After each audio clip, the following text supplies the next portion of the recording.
Merry Christmas. Yeah, talk about Christmas, guys. So, these are some parts I laid out. I tend to do stuff. Well, I broke the crap out of that. I tend to do stuff on paper because I can do CAD. I can do the 3D CAD, but man, my roots are with a pencil, ruler, graph paper. Tape measure that belonged to my dad. He's been gone for many years. Feels good. Feels good to hold it. To measure a piece of steel with it. Christmas time. What does that mean? You know, I'm going to give you some things to think about. You do with them whatever you want. Be quite honest. I don't care what you do with it. But whenever I was younger, I used to hang out at construction sites in order to pick up pieces of wood. And I would take those pieces of wood and I would make things out of it. And I was surprised by how much wood they would throw away. And now I've got pieces of steel everywhere. Same pieces of steel that once I graduated and my grandfather gave my father a Lincoln buzz box. They call it a tombstone. It looks like a tombstone stick welder. My grandfather gave that to my father. And my father let me use that in order to learn to weld. And I started making things out of steel. And I started looking for pieces of steel, where before I was looking at pieces of wood, but now I'm looking at pieces of steel. And there was a sinkhole. And if you don't know what a sinkhole is, look at the Corvette Museum in Bowling Green, Kentucky. Look at all the cars that was swallowed by a sinkhole. That's a few miles from me. Sinkholes. They just basically eat stuff. You put stuff in them, underground stream, ground falls, stuff goes away. But there was a sinkhole where people dumped their trash.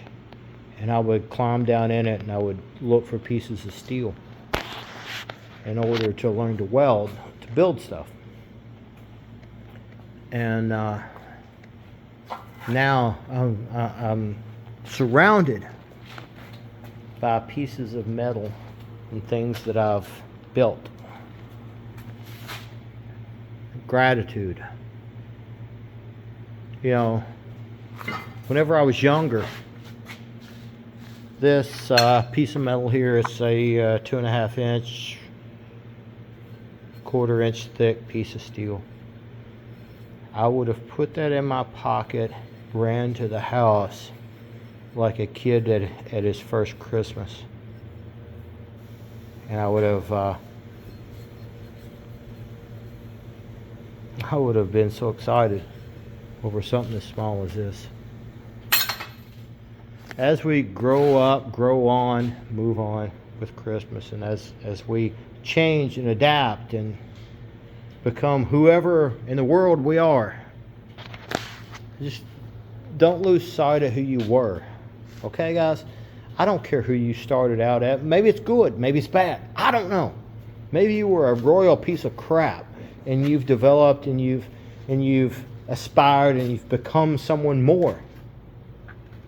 Maybe you were better before than you are now. It doesn't matter. Don't forget who you were before. And then who you are now, adjust that based on who you want to be, okay? Reflecting back on how bad you were before or how good you were before. For me, I have a hard time throwing away the past. The stuff, this is scrap. I have a hard time throwing it away because I remember the past. I had to dig so hard through other people's garbage in order to get little pieces of this. Christmas is in the heart, guys. Sometimes people want to get their kids tons of stuff. But the tons of stuff doesn't mean that that it's better. You know, I can't really articulate what I'm trying to say. I guess what I want you to think of is where you are, what it took to make you who you are. Can you pass the knowledge that you gained along this journey of life onto your children in a meaningful way? And when you reflect at Christmas, is that what you're doing today? Are you passing along your lessons in life so your children can build on those lessons and become better versions of themselves and not have to relive the mistakes that maybe you had made in the past? Take care, guys, and Merry Christmas, every one of y'all. I love every one of y'all. Y'all have gave me opportunities to live a life that I never should have lived, coming from the beginnings that I came from. I should have never got here, guys. It was because of support of people and persistence that I was able to get where I am. And I love every one of y'all, and thank you all. Merry Christmas. Happy holidays.